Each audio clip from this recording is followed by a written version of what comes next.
Hello, my people. Happy weekend. You're watching Kebu TV. Somebody say, show me your friend and I will tell you whom you are. I said, Modimu, Ejinam Ka, Echitali, but when they so Dr. Alex Shoma Oti, you ask him no wonder.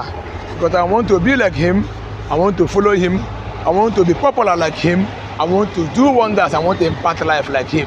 Today is Saturday, the 24th of February 2024. I'm on Industrial Road off Ekotepene Road. Uzo ama as a road Braeways, road leading to Nigerian Braeways. So they make a video now.